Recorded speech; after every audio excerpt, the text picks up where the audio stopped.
In today's note, we're going to look at data concepts and summaries. So we're going to look at a few ideas or introductory ideas into data and statistics as we change our focus a little bit from probability and combinations and permutations to the more collecting data and analyzing it.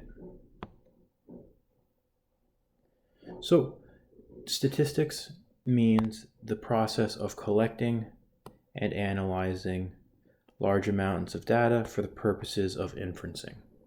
So basically it's the idea of collecting data, analyzing it, and then coming up with conclusions or ideas or thoughts about the topic that we're researching.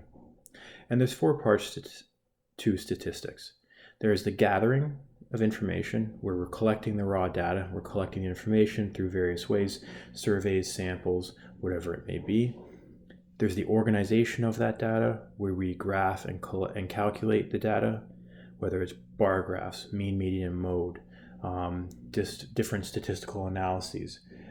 Basically just the idea of doing something with that raw data to get some information out of it. The third thing would be analyzing, where we are drawing conclusions from our organizations. So from the graphs, from the calculations, what can we conclude about the data or the topic that we were researching? And finally, presenting or sharing our findings. Right? We want to be able to present our ideas and share with other people what we're finding, because that's the whole reason why we were researching it in the first place. So with that collection of data, or with statistics, there are different types of data that we can collect. We can collect either numerical or categorical data. We're going to start with numerical because we've talked about numerical data or numerical numbers before. And numerical data just means any data in the form of any number. And the two we've talked about before, continuous, which is a range of numbers, something similar to, let's say, for example, temperature, and discrete, which is a set number. In most cases, there will be no decimal.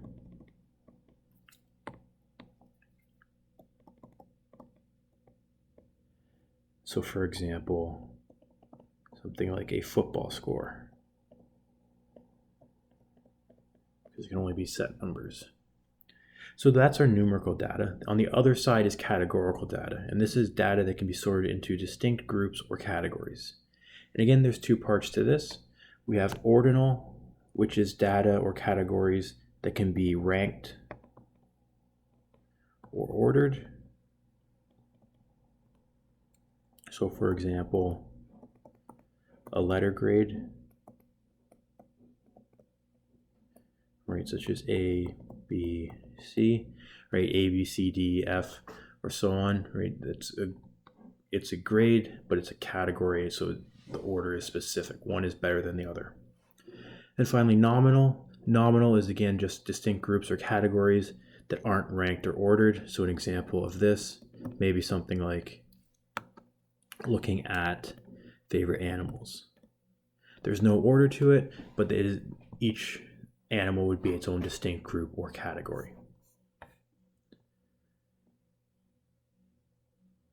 So if we want to classify the following types of data given in these graphs, let's take a look at the first one. The first one, we are looking at music preferences. So our variable is music preferences.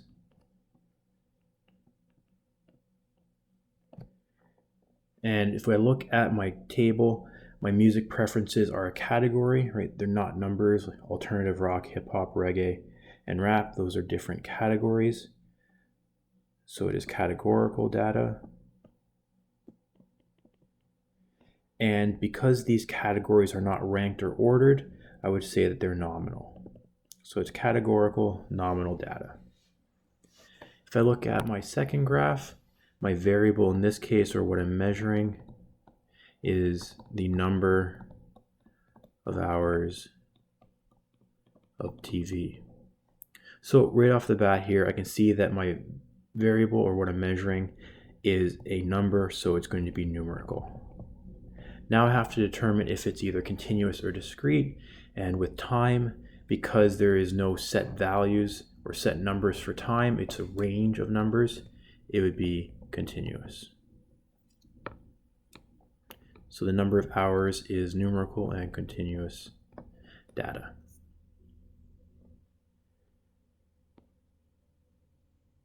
If I look at my next graph, where I'm looking at internet privacy concern, here what I'm looking at, or what my variable is internet rating concern.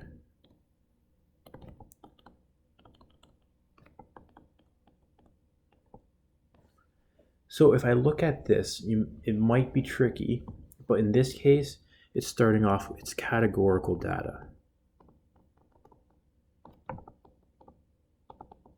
Because these ratings, although they appear as numbers, these are actually satisfaction categories.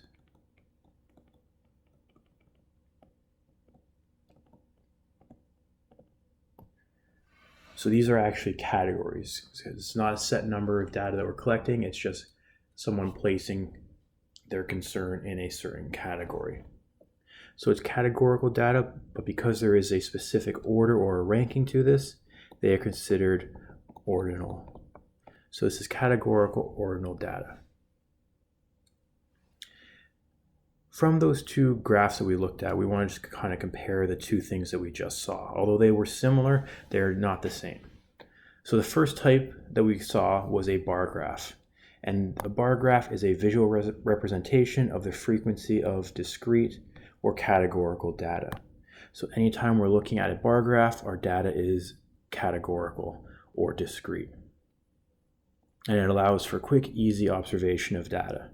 So if I was to look at the first one, the birthdays of students by month, I could easily look at this and say that May has the most birthdays.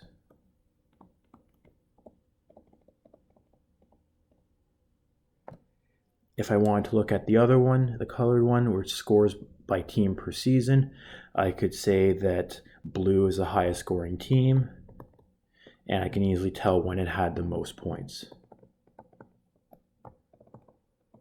So blue is the highest scoring team, and I could say that they scored the most in 2002. So that's a bar graph. Histograms, or the second one we're going to look at, are a little bit different. So we do need to understand the difference between them. But histograms are used to display frequency of grouped numerical data. And the key thing about histograms is the bars of a histogram must touch as one interval leads to the next, or for continuous data. So bar graphs or histograms are going to be used for numerical data that is continuous. And we've seen this already with probability distributions, because one probability or one outcome leads into the next.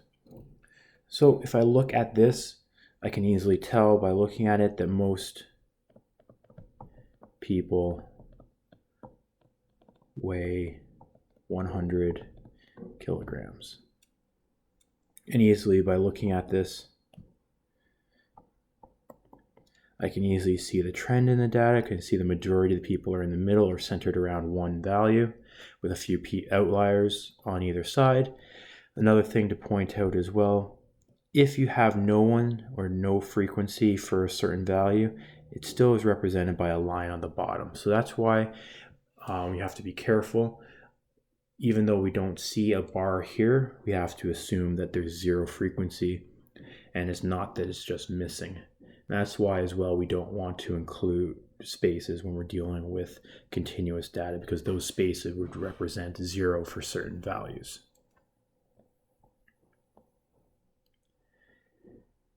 In our second example, we want to consider the following representation. So we're looking at the number of tweets versus the time of day for hashtag vacation and hashtag math. So basically looking at this line graph, what do these graphs tell you about the frequency of tweets with each topic? Well, looking at this, I could say that vacation is tweeted more than math, or tweeted about more than math.